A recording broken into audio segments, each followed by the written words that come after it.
નમસ્કાર દર્શક મિત્રો, હું છું મહેશ ઠાકોર અને આપ જોઈ રહ્યા છો the Times of Mahisagar news.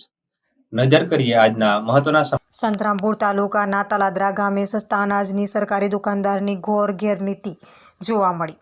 સૂત્રો દ્વારા મળતી માહિતી મુજબ સરકારી દુકાનદાર કોઈપણ પ્રકારના પાકા બિલ આપતા નથી. રેશન કાર્ડ ધારકોને જેટલો જથ્થો મળવાપાત્ર છે તે આપવામાં આવતો નથી તેવી લોકવાયકા થઈ રહી છે. રેશન કાર્ડ ધારકોને અંદાજિત જથ્થો આપવામાં આવે છે અને અંદાજિત રૂપિયા લેવામાં આવે છે તેવું જાણવા મળેલ છે.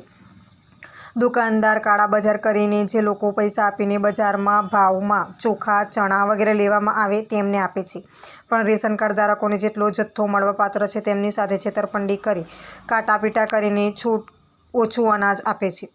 દુકાનદાર જથ્થો બચાવીને બારોબાર 2 નંબરમાં વેચી મારે છે તેવી લોકવાયકા જોવા મળી હતી.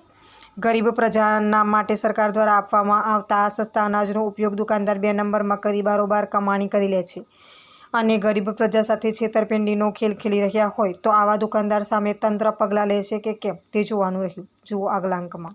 આપના વિસ્તારના પડે સમાચાર જોવા માટે અમારી channel the Times of Mahisagar ન્યૂઝને લાઇક, શેર અને સબસ્ક્રાઇબ કરો.